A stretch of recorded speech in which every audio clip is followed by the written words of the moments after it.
Olá, tudo bem? Mais uma vez uma ótima quinta-feira para você, e o governo está numa articulação danada para fazer com que a proposta que reduz a maioridade penal se transforme numa espécie de PEC ping-pong. É uma forma do governo ganhar tempo e eu vou explicar para você já já. Mas o motivo de toda essa articulação às pressas é mais um olé que Eduardo Cunha deu nos governistas. Ele articulou e aprovou em segundo turno a redução da idade penal de 18 para 16 anos para casos de crimes hediondos. Trocando em miúdos, Cunha jogou bem e derrotou de novo o governo e foi de madrugada. Ele trabalhou enquanto a turminha do PT dormia. Pois bem, o núcleo político do Palácio já tinha gastado todo o seu arsenal de articulação, que cá entre nós é bem mirradinho. E agora o foco é fazer uma manobra para transformar, como eu disse, essa proposta aí numa PEC ping-pong. Vai ser mais ou menos assim.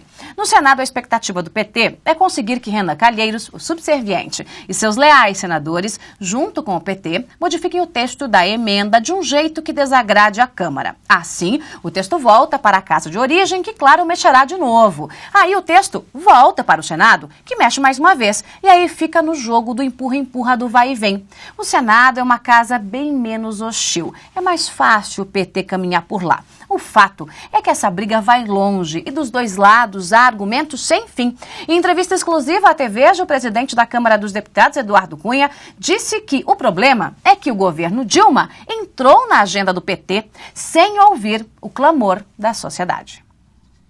É a ditadura da minoria. A minoria quer reclamar quando a maioria vence. Isso eu nunca vi na minha vida. É o contrário da lógica da política. A maioria quer que a maioridade penal seja reduzida. O governo cometeu um erro quando mergulha na agenda do PT.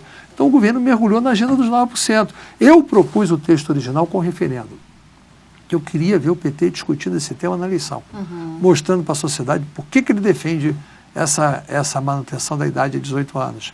Porque hoje o que nós temos aqui são depósitos de bandidos em chamadas centros de reabilitação de adolescentes. Não existe centro de reabilitação de adolescentes. O que não dá é acontecer no Piauí lá, estupraram, ganharam 3 anos. O que não dá é o médico no Rio de Janeiro ser esfaqueado por um menor de 16 anos, e o menor de 16 anos levar 3 anos. Isso é que não dá. Nós precisamos acabar com a impunidade.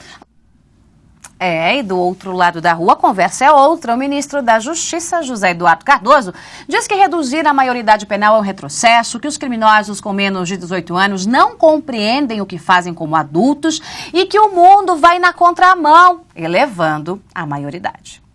Há todo um conjunto de estudos que mostra o seguinte: elevar a maioridade penal é melhor do que reduzi-la. Ministro, é justo 3 anos ou 8 para esses 4, por exemplo, no caso do Piauí? É justo você colocar este jovem junto com delinquentes para que ele nunca mais se recupere? A ideia é que todo cidadão tivesse chance de recuperação. Vamos tentar. Agora, cada um no seu momento. Porque o que não é justo é devolver um delinquente à sociedade. Pensar. No caso do Piauí, eles tiveram dezenas de passagens. Se um país como os Estados Unidos, que tem um sistema prisional muito melhor que o nosso, repensa a questão e aponta que não é correto colocar o jovem no presídio normal, que é correto colocar o jovem privado da liberdade. Fato, eu também concordo. Que é correto tratar o jovem diferente do adulto, que é o que eu concordo. Se um país que tem um sistema prisional como os Estados Unidos pensa seguir um caminho diferente, o que não dirá do nosso? O sistema prisional é a verdadeira escola de crime. E o Brasil está tão longe dos Estados Unidos, não é, ministro? Bem, José Eduardo Cardoso disse ainda que o país não vai suportar o número de presos que tem, já não suporta, que tem muito bandido na rua, porque não tem onde colocar essa gente, e que a medida aprovada pela Câmara dos Deputados é uma bomba relógio, cara demais para o país. Você sabe, objetivamente, quantas vagas nós temos nos nossos presídios hoje? Qual a ausência de vagas para quem está preso? Nós temos um déficit de 220 mil vagas, ou seja, os nossos presídios, nós temos pessoas, 3, 4, 5, 6, 10 pessoas a mais que podem ter numa cela e que às vezes se revezam para poder dormir. Sabe quantos mandados de prisão nós temos para cobrir em aberto? 400 mil. Ou então, seja, nós temos 600 mil vagas e faltam 600 mil.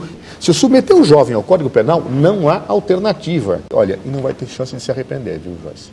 Porque se fizerem isso agora, se nós tivermos isso, não dá para depois, nos arrependemos daqui 7, 8 anos, quando o sistema carcerário estiver explodido, quando os jovens tiverem sido aliciados pelas organizações criminosas, aí rever será tarde demais. Uma geração terá sido perdida. Bom, Eduardo Cunha, com um argumento que está na boca da população, rebate. Esse discurso que você não tem lugar em presídio, então vamos fazer o seguinte, vamos soltar os assassinos todos, porque não tem lugar no presídio, a gente não prende mais ninguém. Não é não prender de 16 a 18, não prende de 18, não prende de 19, porque não tem lugar em presídio. Se eles não fazem a parte deles, não gastam o dinheiro que está apropriado para isso, para fazer contingenciamento, para superávit primário, se eles não fazem os investimentos que têm que ser feitos, não cumprem a lei de execuções penais, porque recentemente, só nesse ano, o CNJ, o ministro Lewandowski, presidindo o CNJ, fez um grande movimento de cumprimento de penas. Soltou 150 mil presos que já tinham cumprido as suas penas. Isso é gestão. O que o ministro da Justiça deveria estar fazendo é gestão para adequar a realidade. Por que não se faz presídios privados, como se tem em alguns lugares do mundo, que dá certo? Que não precisa o governo gastar dinheiro para isso, que o preso trabalha e acaba pagando com a produção dele o custo desse presídio. Hoje, um preso custa mais para a sociedade do que um aluno numa escola. Então, invistam em escola para evitar que gere um preso. Não dizer que a gente quer investir em presídio, não quer investir na educação. O presídio é consequência da falta do investimento na educação e não o contrário. Então, o ministro está equivocado, ele está mergulhado na agenda dos 9%. A briga é boa, mas Cunha mostrou mais uma vez, poucas horas antes de ser denunciado pelo STF no caso da Lava Jato, que faz o governo petista de gato e sapato, mesmo em tempos de crise. Agora o palco da briga será o Senado Federal, mas Eduardo Cunha, que não será afastado da Câmara tão cedo, promete incomodar e muito o governo Dilma. Ele segue aprovando os projetos da pauta-bomba para o Planalto. Aqui em TVeja, tvdeveja.com, a gente tem lá do seu. E não se esqueça, a programação não para. Daqui a pouquinho a gente se vê. Tchau.